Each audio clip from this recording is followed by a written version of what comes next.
진짜 향이 끝내주는데요. 질감 자체가 쌍판 위에 샴페인 같아요. 샴페인과 같은 품종으로 샴페인보다 더 멋진 스파클링 와인을 만들겠어 라는 것은 전세계 스파클링 와인 생산자들의 영원한 지향점이자 염원이죠. 여기 뉴질랜드에 샴페인을 만드는 포도 품종으로 멋진 스파클링 와인을 만드는 생산자가 있습니다. 이번 영상에서는 헌터스의 미르미르 논빈티지와 로제 스파클링 와인 두 종을 직접 오픈해서 마셔보겠습니다. 과연 어떤 수준으로 만들었고 이들이 진정 지향하는 바와 이 와인의 성취는 어디까지 이루었는지, 그리고 과연 가성비 측면에서 이 와인들이 어느 정도 가치가 있는지를 한번 알아보도록 하겠습니다. 샴페인은 프랑스의 쌍파뉴 쪽에서 만들어지는 스파클링 와인입니다. 이렇게 생겼다고 해도, 거품이 있는 와인이라고 해도 모든 와인을 샴페인이라 부를 수 있는 건 아닙니다. 오로지 상파뉴 지역에서 만든 스파클링 와인만 샴페인이라고 할 수 있죠. 그렇기 때문에 샴페인이 아닌 생산 지역의 스파클링 와인은 샴페인과 같거나 더 뛰어난 퀄리티로 만들어내어도 샴페인이라고 부를 수 없기 때문에 왠지 샴페인보다 못한 취급을 받고 있습니다. 샴페인 이외의 지역에서 만든 스파클링 와인의 품질이 뛰어나다고 해서 쌍파뉴의 샴페인보다 비싼 가격으로 형성되어 있으면 아무래도 선택하기 어렵죠. 저 같아도 기왕이면 샴페인을 마시겠습니다. 즉, 현대자동차가 아무리 뛰어난 성능의 스포츠카를 만들어도 페라리나 람보르기니에 비해 선호도가 떨어질 수밖에 없는 것이죠. 우선 이 와인들을 테이스팅하기 전에 얘네들을 만든 와이너리 헌터스와 뉴질랜드 와인에 대해 잠시 알아보도록 하겠습니다. 가능한 짧게 할 테니 좀 견디고 봐주시면 여러분의 와인력에 큰 도움이. 호주와는 달리 뉴질랜드에서 본격적으로 와인을 만들기 시작한 것은 1970년대 후반이었죠. 역사상 처음 와인을 만들기 시작했던 것은 영국 식민지 시대였던 1830년대부터지만 여러가지 사정상 뉴질랜드가 와인 생산지로 실질적인 활약을 보여주기 시작한 것은 1970년대부터라 할 수 있습니다. 헌터스 와이너리의 오너이자 설립자인 제인 헌터는 호주에서 태어난 사람으로 남호주의 유서 깊은 포도농가 출신입니다.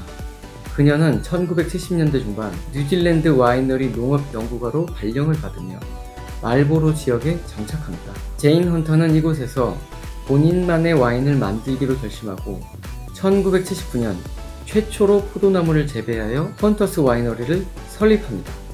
그리고 1982년 첫 빈티지를 수확해서 와인을 만들었는데요. 이것이 놀랍게도 당시 뉴질랜드 와인 어워드에서 총 6개의 메달을 수상했다고 합니다.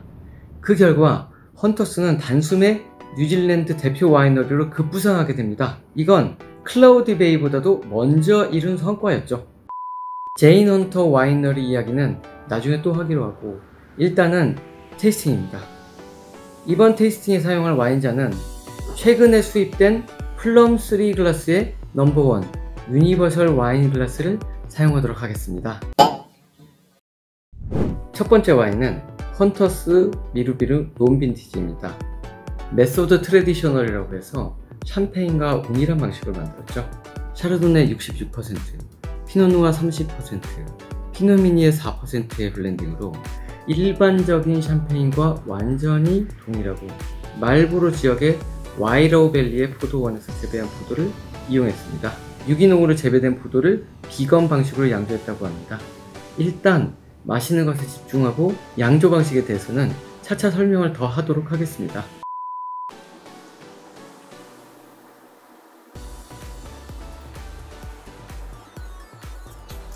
코르크를 여는데 성공했습니다.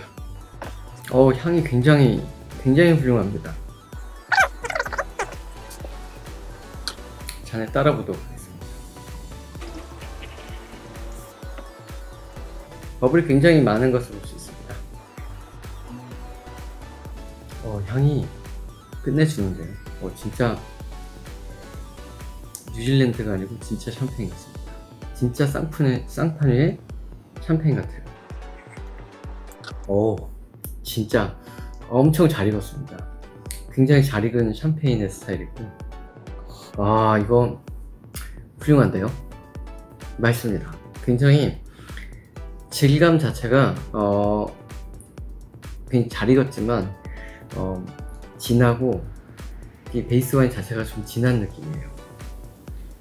그러니까 향이 굉장히 인상적입니다. 몇 해 전에 마셨을 때는 2년 전 가을에 마셨었는데 그때는 좀 와인이 어린 느낌이었어요.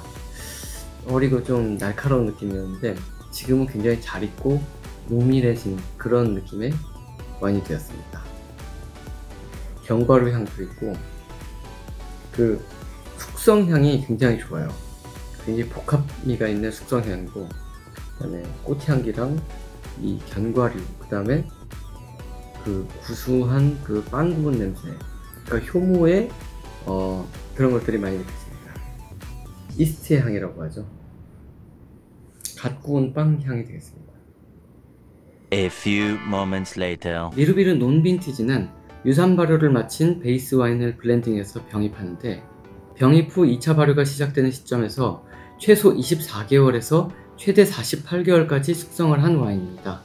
와인 메이커의 설명에 따르면 기본적으로는 최소 24개월 동안 숙성을 하는데 이 이후에 디그로 주멍을 하는 시간이 평균 18개월 더 걸린다고 하죠. 대략 24개월부터 42개월 사이라고 볼 수 있는데 샴페인이 보통 15개월 숙성을 하고 출하하는 것에 비하면 3배가량 더 숙성을 한다고 볼 수 있겠습니다. 디고르 주멍이 오래 걸리는 이유는 공개적으로 설명하기가 좀 어렵습니다. 궁금하신 분들은 개인적으로 매장을 찾아오시면 설명을 드리도록 하겠습니다. 미르미르 논빈티지를 마셔보면 일단 가장 먼저 느껴지는 것이 굉장히 풍부한 이스트 숙성향입니다. 그리고 바디감이 생각보다 뛰어납니다. 밋밋하거나 묽은 와인이 아니라 와인 자체의 바디감이 꽤 훌륭해요. 그리고 산도가 아주 훌륭해요. 아울러 바디감이 좋고 숙성향이 매우 풍부하기 때문에 개성적이고 고급진 맛과 향임을 제일 먼저 알 수 있었습니다. 제가 영상 첫 부분에 샴페인과 같은 품종으로 샴페인보다 더 멋진 스파클링 와인을 만들고자 한다는 것이 이 와인의 지향점이라 했는데요. 그 부분은 매우 훌륭하게 성공한 것 같습니다. 아울러 가성비 면에서도 샴페인을 능가하고 있다는 것을 알 수 있겠어요. 미르미르 논빈티지는 샴페인 중에서도 가장 저렴한 샴페인 수준의 가격인데요. 이 가격 2~3배 이상의 샴페인 수준입니다. 적어도 10만원 언더에서 이 와인과 대적할 만한 샴페인이 과연 있을까 싶은 생각이 드는군요. 두 번째 와인은 헌터스 미르미르 로제 논빈티지입니다. 이것 역시 메소드 트라디셔널 방식입니다.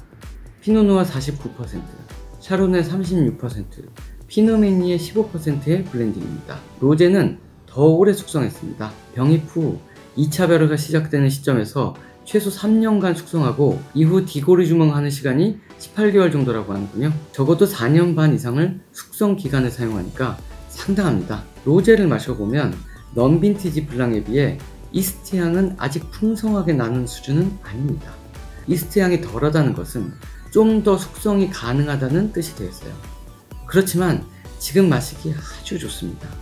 산도가 매우 뛰어나고 피니시가 아주 길어요. 조밀한 버블이 오래오래 올라옵니다. 과실 풍미가 뛰어나고 무엇보다도 맛이 좋습니다.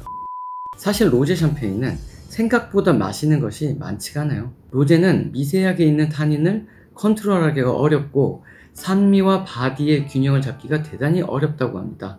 그래서 맛있는 로제 샴페인을 만들려면 블렌딩 실력이 무엇보다도 중요합니다. 근데 미르미르 로제는 그걸 아주 훌륭하게 냈어요. 대단한 수준입니다. 가격도 매우 훌륭해요. 비브클리코 로제의 절반 수준이에요. 헌데 맛과 향은 정말 훌륭합니다. 가성비는 물론이고 퀄리티 면에서는 2배 이상 가격의 샴페인을 능가하는 수준입니다. 샴페인을 좋아하시는 분이라면 미르미르를 많이 들이셔야 합니다. 가성비와 만족감 면에서 이 와인은 대단합니다. 그러나 의외로 재고가 많이 없다고 하는군요. 가장 훌륭한 10만원대 샴페인의 대용이지만 절반 이하의 가격이니 외면하지 마시고 꼭 한번 드셔보시길 바랍니다. 가격이 궁금하신 분은 영상 맨 뒤편에 있는 전화번호로 지금 바로